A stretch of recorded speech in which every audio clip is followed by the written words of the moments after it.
Inland Revenue Board CEO Datuk Muhammad Nizam Sairi says Malaysia has agreed in principle to implement a global minimum tax of 15% on certain multinational companies.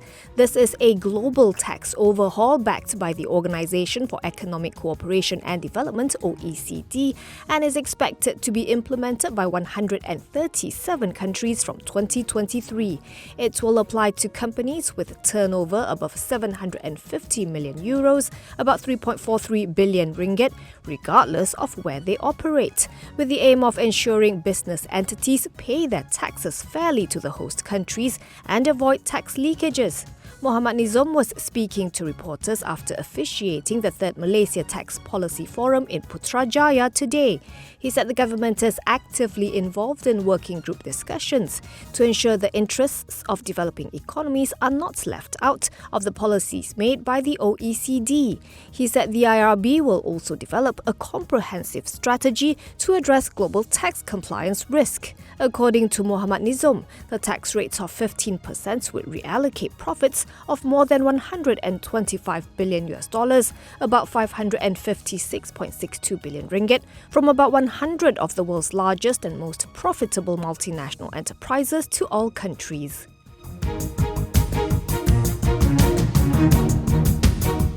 Agriculture and Food Industries Minister Datuk Sri Dr. Ronald Kiandi says Malaysia is facing a slight oversupply of chicken in the market, following several effective measures and actions taken by the government to stabilise the situation.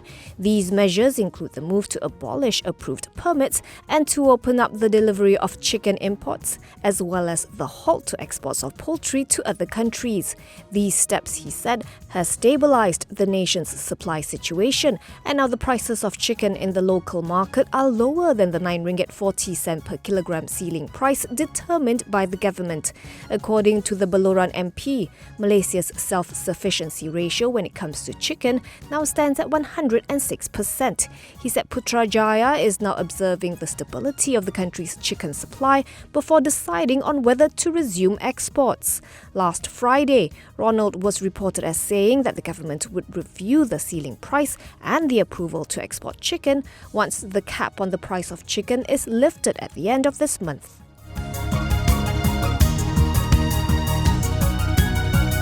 Felda bought a further 3.22 million shares in FGV Holdings from the open market between July 26th to 28th.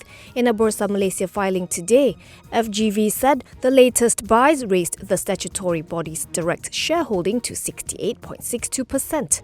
Felda has an indirect stake of 12.415% in FGV, bringing its combined shareholdings to 81.03% as at July 29th, the final trading day of the month.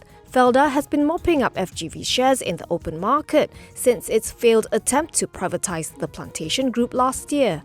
The series of shares acquisitions paused this February as FGV's share price rallied along with crude palm oil prices.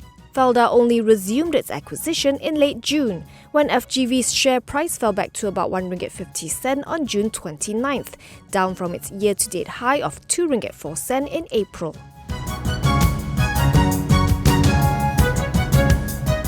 The Public Accounts Committee, or PAC, expressed its regret over the government's decision to not fully declassify a report related to the Automatic Enforcement System (AES). PAC Chairman Wong Kar-Wah said in a statement that the report by the Special Investigation Committee on Public Governance, Procurement and Finance was attached together with the PAC report and presented in Parliament today, proving that the government, especially the Prime Minister's department, does not respect the institution of Parliament, especially the PAC.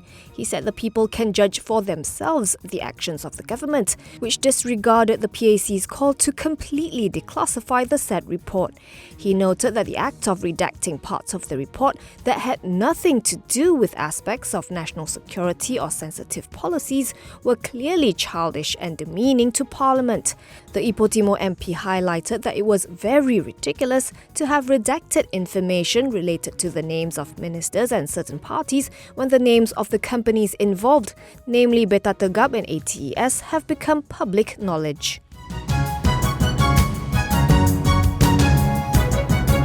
The margin pressure that Nestle Malaysia is facing due to higher commodity prices and volatility in foreign exchange is expected to continue.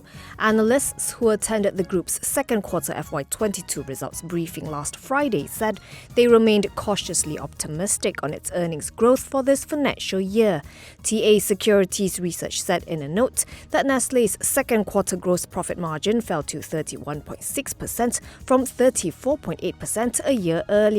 It said the group expects margin compression to alleviate earliest by the second quarter of FY23 onwards, despite the recent softening of commodity prices, with the group's hedging policy locking in prices for most of the raw materials for the year. MIDF research, meanwhile, pointed out that Nestle is unable to fully pass on the higher costs to consumers amid inelastic demand for its products. Still, it believes Nestle's long-term prospects are positive, supported by its strong balance sheet and high inventories, which could provide a cushion towards any downside risk. The prolonged volatility of commodity prices has prompted the group to hike the shelf prices of its goods again. Nestle said further selling price increases are a last resort, but CGS CIMB Research believes the group has to keep this option open in order to ensure its margins remain healthy. The research house kept its hold call on Nestle with a target price of 133 ringgit 90 cent.